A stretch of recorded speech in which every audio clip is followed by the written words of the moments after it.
Prince Harry and his wife Meghan Markle have given no inclination of whether they will or won't attend the coronation of King Charles III, due to take place on May 6.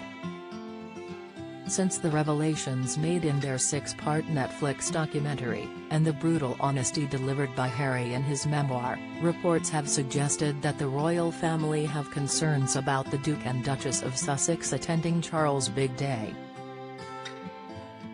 Despite this, it is widely understood that Harry and Meghan have been invited to the event and, according to some royal commentators, the US-based couple would regret not jetting across the pond to see the king crowned. Russell Myers and Zoe Forsey, co-hosts of the Pod Save the King podcast, discussed Harry and Meghan's potential reunion with the royals on their most recent episode. Speaking last week, Mr. Myers said there has been lots of talk that the royal family expect them to come, adding, "They will obviously be invited, the king wouldn't be so churlish to not invite them. But I am told from people who are very close to the Sussexes that they are still undecided about coming." He continued, "I definitely think they will come," asking, why would they want to pass up the opportunity? The Daily Mirror's royal editor recalled, however, a conversation he had with an insider who claimed nothing has changed for the Duke since he sat down for several media interviews last month. The 6 reasons why Prince Harry and Meghan Markle could decline coronation invite. Prince Harry and Meghan Markle are on the guest list for King Charles's coronation, as revealed by the Daily Express, but questions remain over whether they will accept the invitation. Harry insisted he wanted a sit-down conversation with his family, specifically his brother and father, to address the tensions between him and his wife and the rest of the royal family. He wants apologies, he wants reconciliation or at least willingness to reconcile, Mr. Myers explained. And while that isn't forthcoming, nothing has changed. He added, but, as far as I'm aware, they still haven't a summit, or, those serious conversations about everything.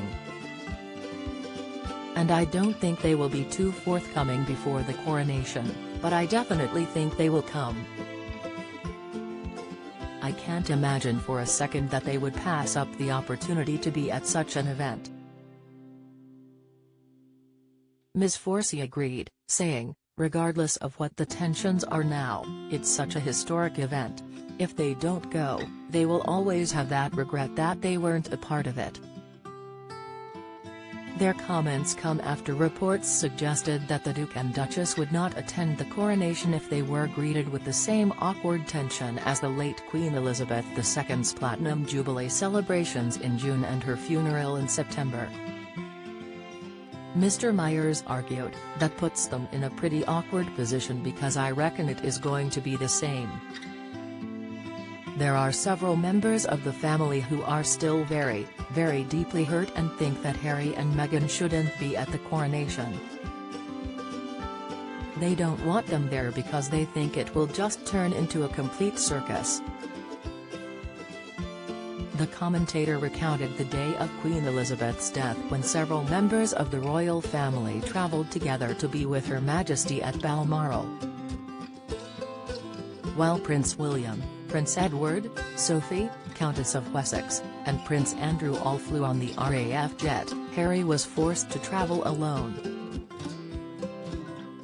In his memoir, Harry explained he chartered a plane out of Luton having heard nothing from his older brother. He wrote, "As the plane began its descent, my phone lit up. A text from Meg. Call me the moment you get this.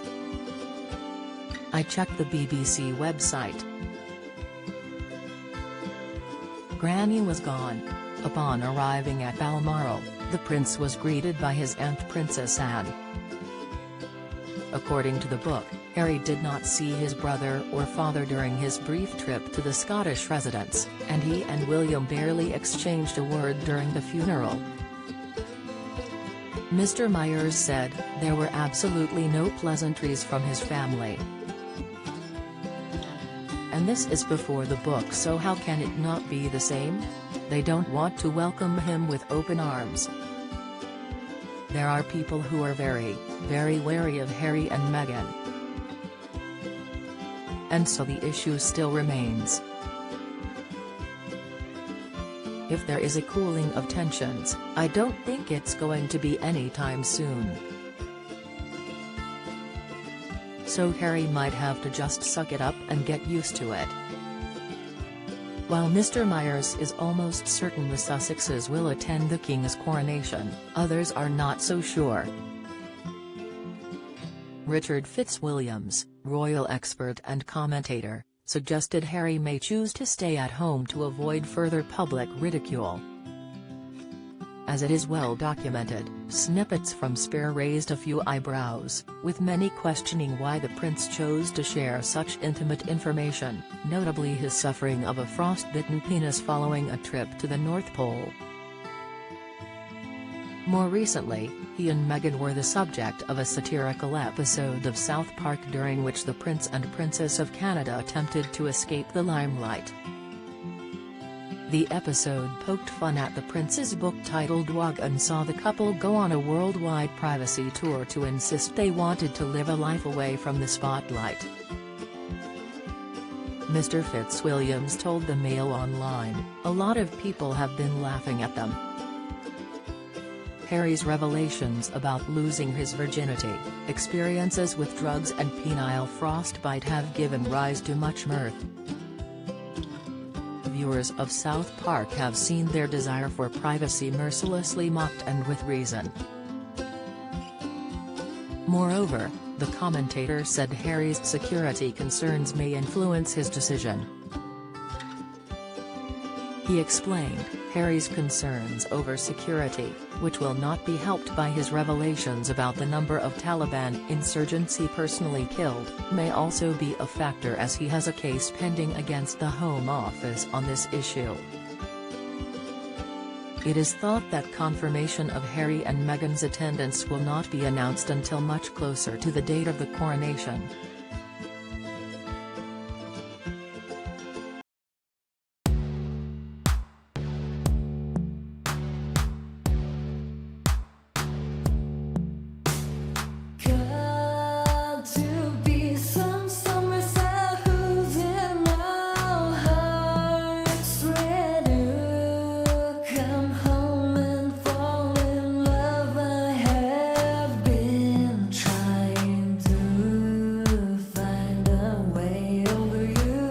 To us.